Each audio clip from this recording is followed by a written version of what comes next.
السلام عليكم ورحمة الله وبركاته. كم جرتن كوجمتوتاف جالتمتوني هردفتوني أورمو تك توتوريال الحمد لله يعني نجاكوت نجاني كي خنجار الله هنك وجارا بك جرتن مرس نجاو دعوتوتن كي فيديو الرقنا كيسة حالة يرو يوتيوب براتي مونتايز تاتن يكون يرو يوتيوب بين كيسة مونتايز سنيفته فيديو يوتيوب براتي هنك رادا قلك كيسة ترتسن يجودا يرو تكون يكون آل تكون حالة فيديو سن هندا يعني أم بودا كم أكن مالك سنيف لك كاو ملاتو درالا إرات ديه بفتن yookiin akka beeksifni irratti isiniif bahu al tokkoon jechuudha. Egaa viidiyoo tokko tokkoon mallattoo doraalaa san irratti baasuun baay'ee tokko waan nama rakkisuuf jechuudha. Haala al tokkoon jechuudha viidiyoo yuutuub irraa qabdan hunda jechuudha. Yeroo tokkotti mallattoo doraalaa irratti dhiyeeffachuu dandeessan yookiin akka inni maallaqa isiniif kaffalutti irratti dhiyeeffachuu dandeessan isin barsiisa. Gama barumsaatiin darbuun duratti warroonni yuutuub chaanaala keenyaaf haaroo taatan baga nagaa nuuf ta'echaa chaanaala keenya sabskiraayib godhachuun dagatanaadha. Yeroo sabskiraaybii gootan barumsuun asirratti dabarsinu guyyaan nama dura akka simbira ga'uuf mallattoo notifikashinii sana kilik itti godhaadha. Achi booda ool ka jettoon irra kaayyadhaadha. Barumsi keenya yoo isinitti tolee isin gammachiise viidiyoo keenya laayik gootanii nu jajjabeessuun dagatanaadha. Barumsaan garaadhaa isin darbee yuutuub chaanaala keenya jala seenaadha. Viidiyoo baay'eetu jira irraa baradhaadha. Waan isin dhibee gaafii isinitti ta'ee koomentii jalatti nu barreessaadha. Egaa gammanumaan hanga barumsaa isin dabarsaa hanga xumura viidiyoo keetti obsaan faana turaan hordofaa isiniin jira.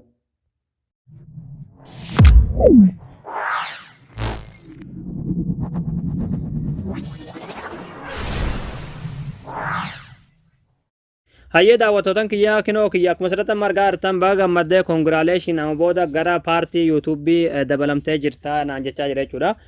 Miseejii imeeyil irratti na ergee jira jechuudha. Yuutuubiin kiyyaa amma moonitaayiz ta'ee jira jechuudha isin galee. Amma akkuma asirratti isin jedhe haala viidiyoo hanga irraadhaa yuutuubii irratti dalagaa turtan hunda jechuudha al tokkoon jechuudha. Yuutuubii irratti akka inni maallaqa isiniif herreeguu eegalu. Viidiyoo hunda mallattoo doraalaa irratti dhiyeeffachuu dandeessan yookiin ammoo akka inni kafaltii isiniif kaffalu jechuudha. Beeksisa garaagaraa irratti gashuu dandeessan isin barsiisa.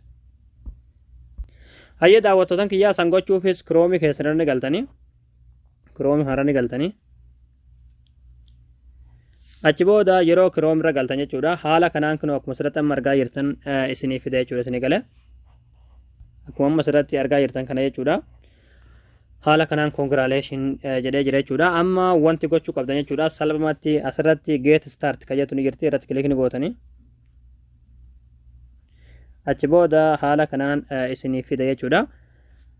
Amma wanti gochuu qabdan asirratti zoomii isiniif godha. Asirratti turn on ads kan jettu ni jirti irratti kilikni gootu achi booda ammallee haala kanaan isiniif fida. Yeroo inni haala kanaan isiniif fide haala kanaan asirratti kun akkuma argaa jirtan viidiyoon akka beeksisa irra galuuf jechuudha. Kun raatiitti banamee jira.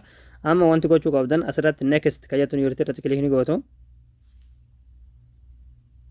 achi booda haala kanaan isiniif fida. Yeroo haala kanaan isiniif fide as jalatti jechuudha monetization all kan jettu ni jirti irratti kilikni gootanii achi booda as keessaa baataniiti viidiyoo keessan dhuftanii egaa daawwattootan kiyyaa akkuma asirratti argaa jirtan viidiyoo hunda kinoo akkuma asirratti argaa jirtan wanni godhaa jira jechuudha. Oonii godhaa jira jechuudha. Mallattoo doraalaa dana jechuudha. Kan amma oofirra jirtan hunda kinoo al tokkoon jechuudha. Oonii godhaa jira jechuudha. Daqiiqaa muraasa obsuu qabdan jechuudha isin galee maaliif viidiyoon baay'een waan jiruuf jechuudha. Al tokkoon hanga inni moonitaayiz isiniif godhu daqiiqaa muraasa obsuu qabdan jechuudha isin galee akkasumatti dhiisuu qabdanii inni ofuuf ni xumura jechuudha daqiiqaa muraasaan booda jechuudha isin galee. Hayyee daawwattootan kiyyaa kinoo akkuma asirratti argaa jirtan viidiyoo hundumaa kinoo mallattoo doraalaa irra gashee jira jechuudha isin galee. Amma hundinuu kinoo kan silatti oofirra turan jechuudha. Akkuma asirratti argaa jirtan hundi isaatu oonii ta'ee jira jechuudha isin galee yookiin mallattoon doraalaa akka dara kan agarsiisee jira jechuudha. Asirratti immoo kan bica agarsiise kun maallaqa hin hisaabu jechuudha isin galee. Kan haala itti sirreeffattan isinitti agarsiisa jechuudha viidiyoo birootiin. Akkuma asirratti argaa jirtan hundinuu kinoo wanni ta'ee jira jechuudha. Yeroo tokkoon hundinuu oonii irra deebi'ee jira jechuudha isin galee. Mallattoon doraalaa haala kanaa irratti bahee jira jechuudha. Haala kanaas salphumatti yuutuubii keessan jechuudha. Wanni godhachuu dandeessa jechuudha. Viidiyoo hanga irraa qabdan hunda yeroo moonitaayiz taatanitti jechuudha. Al tokkoon mallattoo doraalaa irra gashtanii akka inni kafaltii isiniif kaffaluu eegalu gochuu dandeessan jechuudha isin galee. Viidiyoo tokkoon yoo irratti guunayettan jechuudha. Yeroo dheeraa isin harkaa waan fudhatuuf jechuudha. Karaa salphaa deemtanii haala kanaan YouTube keessan irratti yeroo monetize taatan yookiin ammoo yeroo gara paartii YouTubetti dabalamtu jechuudha. Haala kana salphumatti viidiyoo keessan gara galchatuu dandeessan jechuudha isin galee.